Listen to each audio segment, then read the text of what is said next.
మీరేం చేస్తున్నారయ్యా? రాముడి గుడి ఇక్కడ భద్రాచలం రాముడు కాదా? ఆయన గుడి మునిగిపోయినా మీరు మాట్లాడరా? నేను సవాల్ చేస్తా ఉన్నా భారతీయ జనతా పార్టీ ఎంపీలకు, ఖచ్చితంగా మీరు 5 గ్రామాలను తెలంగాణకు తీసుకురావాలి. ఇక బీఆర్ఎస్ పార్టీ ఉంది, ఇంకో పార్టీ. ఏముంది ఆ పార్టీలో?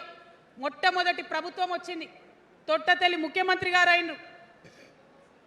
మంచి సాలు తీయాల్సి ఉండే, అది సామాజిక న్యాయానికి కావచ్చు, ఒక ప్రణాళిక కావచ్చు. 3 ముఖ్యమైన అంశాలతో తెలంగాణ తెచ్చుకున్నాం: నీళ్లు, నిధులు, నియామకాలు. ఏం చేసింది బీఆర్ఎస్ పార్టీ? నీళ్ల కోసం 10 సంవత్సరాలలో 1,89,000 కోట్ల రూపాయలు ఖర్చు పెట్టింది.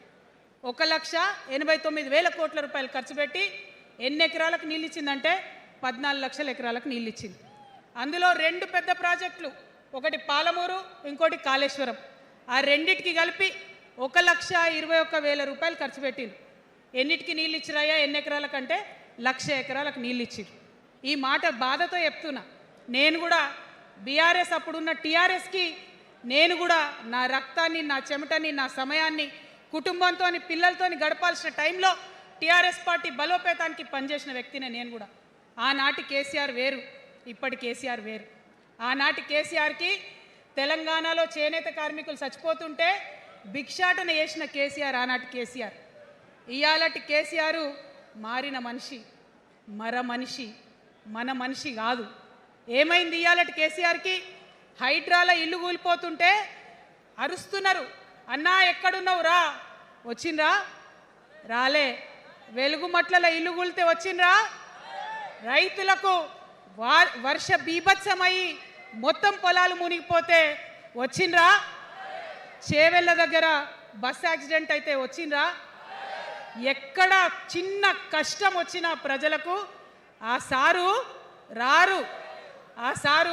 రారు. ఎందుకంటే ఆయన మారిన మనిషి, మనిషి. గుంటనెక్కల తోడేళ్ల చేతిలో ఖైదీ అయినటువంటి మనిషి, మన మనిషి కాదు. బాధతో, దుఃఖంతో, ఆవేదనతో చెప్తున్న మాట, సంతోషంతో చెప్తలేని ఈ మాట నేను. అట్లాంటి కేసీఆర్ ఎట్లా ఉండే ఒకప్పుడు? అదే ఆర్డీఎస్ అంతా పాదయాత్ర చేసి నా తెలంగాణకు నీళ్లు కావాలని అడిగినారు. ఇవాళ మరి 10 ఏళ్ళ అధికారం ఉంటే పాలమూరు రంగారెడ్డి ప్రాజెక్టు కోసం 10 ఏళ్లలో ముందుకు పోతలేదంటే, ఎవరన్నా తెలంగాణ పట్ల ప్రేమ ఉంటే, పాలమూరు పట్ల ప్రేమ ఉంటే, కృష్ణా నీళ్లు వాడుకోవాలంటే మన కేసీఆర్ అయి ఉంటే ఆ పాలమూరు రంగారెడ్డి ప్రాజెక్ట్ కాడ కూర్చేసుకొని అది కట్టిస్తుండే. ఏం చేసినారు మారిన కేసీఆర్ గారు? పంజాబ్కి పోయినరు, గుజరాత్కి పోయినరు, బీహార్కి పోయినరు. మేము మొత్తం రాష్ట్రంలో పీక్ కట్టలు కట్టాం, నేషనల్ పార్టీ పెడతామని పోయినరు తప్పితే తెలంగాణ ప్రజలను పట్టించుకోలేదు. పట్టించుకుని ఉంటే, కేంద్రంతో గొడవ పెట్టుకోకుండా ఉంటే ఇవాళ పాలమూరు రంగారెడ్డి పారకపోతుండేనా? నేను అడుగుతా ఉన్నా స్ట్రేట్గా. ఇన్ని రోజులు నేను ఎన్ని మాటలు మాట్లాడినా బీఆర్ఎస్ పార్టీ నాయకులు ఒక్కరు కూడా బయటకు వస్తలేరు, సమాధానం చెప్తలేరు. దీనికి మీరు సమాధానం చెప్పకపోతే ప్రజలే మిమ్మల్ని బయటకు లాగి సమాధానం చెప్పేటట్టు చేస్తారని కూడా ఈ సందర్భంగా నేను తెలియజేస్తా ఉన్నా. ఒకటే మాట అడుగుతున్నా, మన కేసీఆర్ అయి ఉంటే ఆనాడు తెలంగాణ బిడ్డలు కష్టపడితే బయటకు వచ్చి నా బిడ్డలకు ఇబ్బంది అవుతుందని కొట్లాడిన వ్యక్తి, సింగరేణి గనిలో ఒక కార్మికుడు చనిపోతే అక్కడి దాకా పోయి చూసి వచ్చినటువంటి వ్యక్తి. మరి తెలంగాణ వచ్చినాక ఏమైందా ప్రేమ? అధికారం ముందు మమకారం తగ్గిపోయిందా? ఏం జరిగిందని నేను అడుగుతా ఉన్నా. ఎందుకు ఈ మాట చెప్తా ఉన్నా అంటే, ప్రేమ నాకు కూడా ఉంది. నాకు తండ్రి కావచ్చు, అది వేరే విషయం. కానీ ఒక రాజకీయ నాయకుడిగా వారు ఈ మధ్య రాజకీయ పరిణితి కోల్పోయి మాట్లాడుతూ ఉన్నారు. కేటీఆర్ గారు మాట్లాడిందంటే ఓకే అనుకోవచ్చు, ఆయనకు పెద్ద తెలియదు పాపం. కానీ కేసీఆర్ గారు అనే మాట ఏంటంటే, ప్రజలు తప్పు చేసిండ్రు. ఓకే, ఒక సెకండ్ నేను ఒప్పుకొని దాన్ని, ఒక సెకండ్ అనుకుందాం. ప్రజలు తప్పు చేస్తే నేను ఒక తల్లిగా అడుగుతున్నా. నేను నా కొడుకో మాట చెప్తా, వాడు వినలేదనుకో, కింద పడ్డాడు అనుకో, ఇడిచిపెడతానా? దగ్గర తీసుకొని మంది అనా? ఓకే, ప్రజలు తప్పు చేసిర్రు అనుకోండి, మీకు అధికారం ఇవ్వలేదు అనుకోండి, ఒక కర్కోటకుడి పాలన నడుస్తుంది అలా తెలంగాణలో. ఇబ్బంది పడుతున్నారు ప్రజలు, గోసపడుతున్నారు, ఏడుస్తున్నారు. ఇండ్లు అన్నీ ఉండి ఇండ్లు గులగొడుతుంటే అర్ధరాత్రి ఇంటి మీదకి వచ్చి ఇండ్లు కూలగొడుతుంటే ఆదుకోవాల్సిన అమ్మలాంటి మన పాత కేసీఆర్ ఏడి? ఎక్కడున్నాడు? ఇది మనం అడగాల్సింది. అందుకోసమే నేను ఈ నిర్ణయం తీసుకున్నది. నన్ను పార్టీలోంచి బయటకేస్తే నేను వెంటనే పార్టీ పెట్టలే. ఆనాడు కూడా చెప్పిన, నేను ఆలోచన చేస్తున్నా, మారతారేమో అని చూసిన, పదే వేచి చూసిన. ఇవాళ నన్ను పార్టీలోకి వెళ్ళి సస్పెండ్ చేసి 10 నెలలైంది. నాకు నిజంగా మంచిగానే అయింది. ఎందుకు తెలుసా? ఆనాడు ఉద్యమకారులను ఇబ్బంది పెడుతుంటే నేను ఇంకా గట్టిగా మాట్లాడలేదు. ఆనాడు మీకు జరిగింది, ఇవాళ నాకు జరిగింది. కొత్త ఏం లేదు. కేసీఆర్ కోసం, టీఆర్ఎస్ పార్టీ కోసం, ఆనాడు తెలంగాణ ఉద్యమం కోసం ఇండ్లు అమ్ముకొని, భూములు అమ్ముకొని, ప్రతి ఊర్లో టీఆర్ఎస్ కండువా వేసుకొని పోరాటం చేసినటువంటి కార్యకర్తలు ఎక్కడున్నారు ఇవాళ? ఒక్క గుళ్ళ మెంబర్ ఇయర్ రాలేదా? ఒక్క గుడి చైర్మన్ ఇయర్ రాలేదా? తెలంగాణను వ్యతిరేకించి ఉద్యమాన్ని తొక్కిపట్టి మన మీద లాఠీలు పెట్టి కొట్టినటువంటి వాళ్ళకి తీసుకొచ్చి ఎమ్మెల్యే సీట్లు ఇచ్చి వాళ్ళ అనుచరులు వచ్చి మిడతల దండలాగా మన కార్యకర్తల మీద పడితే తల్లి కోడి కాపాడుకున్నట్టు పిల్లల్ని కాపాడుకోవాల్సిన మన కేసీఆర్ ఏడబోయింది. వచ్చిందా ఎవరికన్నా పదవులు? ప్రతి సంవత్సరం రాష్ట్రం మొత్తంలో పోస్టులు నింపితే 6,000 పైచీలకు నామినేటెడ్ పోస్టులు వస్తాయి తెలుసా? అంటే 10 ఏళ్ళ 2 ఏళ్ళకోసారి నామినేటెడ్ పోస్టులు వేసిన ఒక 30,000 మందికి దాదాపుగా ఏదో ఒక గౌరవం. ఏం కావాలి మనకు ఉద్యమకారులకు చెప్పండి? ఏం కావాలి?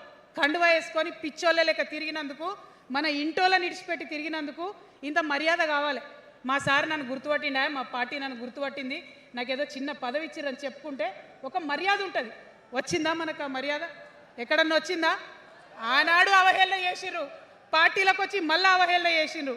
అంటే ఎప్పుడైతే అధికారం వచ్చిందో అప్పుడు అమ్మతనం పోయింది, ఎప్పుడైతే అధికారం వచ్చిందో అప్పుడు మమకారం పోయింది. అందుకే అంటున్నా, ఆయన మన కేసీఆర్ కాదు, మారిన కేసీఆర్, మరబొమ్మ లాంటి కేసీఆర్. కాబట్టే ఇవాళ నేను నిలబడి యుద్ధం చేస్తా ఉన్నా. ఈ గడ్డకు ఈ తెలంగాణ రాష్ట్రానికి ప్రాణాలు అడ్డం పెట్టుకొని మన ప్రజలను కాపాడాల్సినటువంటి వ్యక్తులు కావాలి. అటువంటి సైన్యం కావాలి. సైన్యం అయిదామా? సిద్ధంగా ఉన్నారా? ఎట్లయితే ఉద్యమం అప్పుడు కడుపు కట్టుకొని కాలు కట్టుకొని పనిచేసినామో ఇప్పుడు అట్లా పనిచేయాల్సినటువంటి అవసరం ఉన్నది. ఇవాళ ఒక్క పాలమూరు రంగారెడ్డి కాదు, కాళేశ్వరంలో జరిగినటువంటి అవినీతి.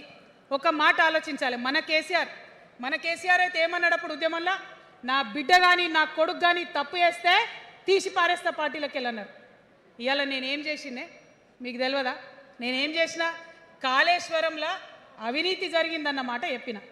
అంటే అవినీతి జరిగిందని చెప్పిన నన్ను బయటేసి అవినీతి చేసిన పందికొక్కుల్ని పక్కన కూర్చోబెట్టుకున్నారు చూడు. అది మన కేసీఆర్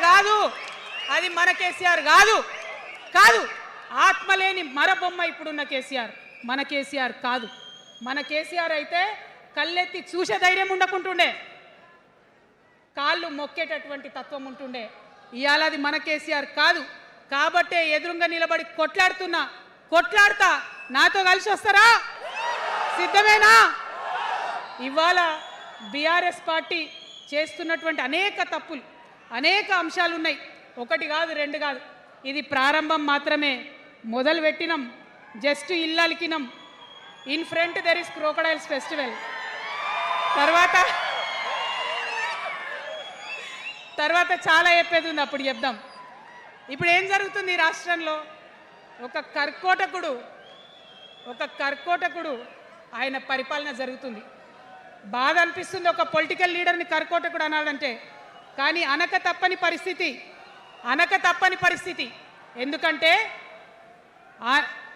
ఎందుకంటే మొన్న ఖమ్మంలో వెలుగుమట్లలో అన్ని పర్మిషన్స్ ఉన్నాయి, అన్ని కాయిదాలు ఉన్నాయి. అర్ధరాత్రి పోయి ఇల్లు కూలగొడితే ఒక నిండు గర్భిణి టెన్షన్తోని అబార్షన్ అయిపోతే ఆ తండ్రి ఏడ్చిన ఏడ్పులు, ఆ తండ్రి రోదన ఇంకా కూడా ఈ చెవులకు వినబడుతుంది. కాబట్టి ఇప్పుడున్న సీఎంని కర్కోటకుడనే అంట, హిట్లర్ అనే అంట. 2 నెలల చిన్న పాప పసికందు కుమ్మెర గ్రామంలో చచ్చిపోతే ఇప్పటి వరకు కూడా కేసు పెడతలేరు. ఇప్పటి వరకు కూడా కేసు పెడతలేరు. హోంమంత్రి కూడా ముఖ్యమంత్రే, ఆయనకు తీరిక లేదు పాపం. చిన్న పసికందు చచ్చిపోతే ఇప్పటి వరకు కేసు పెడతలేరు. అందుకే అంటున్నా, కర్కోటకుడైనటువంటి సీఎం పరిపాలనలో ఉన్నాం. ఖచ్చితంగా కొట్లాడాల్సిందే. మనం ఏదైతే గురుకులాలు ఉన్నాయో వాటిలో విషం పెట్టి పిల్లల్ని చంపుతా ఉన్నారు. అయినా సరే విద్యాశాఖ మంత్రిగా ఉన్న సీఎం మాట్లాడతలేడు. అందుకే కర్కోటకుడు అంటా ఉన్నాం, అందుకే హిట్లర్ అంటా ఉన్నాం. కర్ల రాజేష్ అనేటటువంటి దళిత యువకుడు కస్టడీలో చచ్చిపోతే ఇప్పటి వరకు కూడా దానికి బాధ్యులైన పోలీసులను ఏం చర్యలు తీసుకోలేదు వాళ్ళ మీద. అందుకే కర్కోటకుడు అంటా ఉన్నాం, అందుకే హిట్లర్ అంటా ఉన్నాం. పిడికిలి బిగించి ఇప్పుడున్నటువంటి రాక్షస కాంగ్రెస్ పైన ఖచ్చితంగా కొట్లాడతాం, అందరికన్నా ఎక్కువ కొట్లాడతాం. ఇప్పుడు మనమే ప్రధాన ప్రతిపక్షం అవుతాం. 2 ఏళ్ల తర్వాత మనమే అధికార పక్షం అవుతాం. ఖచ్చితంగా అధికారంలోకి వస్తాం. ఎందుకోసం వస్తాం అంటే నేను ఒక మాట చెప్పాలి మీకు, అందరినీ మనం మాటలు అంటున్నాం కదా. We are opposing everybody, we are criticising everybody, but what is the solution? Don't oppose without propose అని కాన్షీరామ్ గారు చెప్పారు. నేను చెప్పలే, డోంట్ అపోజ్ వితౌట్ ప్రపోజ్ అని. సో నేను కొన్ని ప్రపోజల్స్ తెలంగాణ ప్రజల ముందు పెట్టాలనుకుంటున్నాను. నేను ఈ 3 పార్టీలు అధర్మంతో నిండిపోయినాయి, అవినీతితో నిండిపోయినాయి, బంధుప్రీతితో నిండిపోయినాయి, కుటుంబ అవినీతి పరిపాలనతో నిండిపోయినాయి. కాబట్టి నేను ఒక ప్రపోజల్ చెప్తున్నా. ఈ 3 పార్టీల మీద ఆనాడు భగవంతుడు శ్రీకృష్ణుడు చెప్పినట్టు పాంచజన్యం, ఆయన శంఖం పేరు, యుద్ధంకి ముందు పాంచజన్యం ఎట్లయితే పూరిస్తారో మనం కూడా పాంచజన్యం పూరిద్దాం. ఒక 5 అంశాలను ప్రధానంగా తీసుకుందాం. ఆ 5 అంశాల కోసం ఇప్పుడు కొట్లాడదాం. రేపు ప్రభుత్వంలోకి వచ్చిన తర్వాత మన ప్రజలకు ఇద్దాం. ఏం అంశాలు అవి?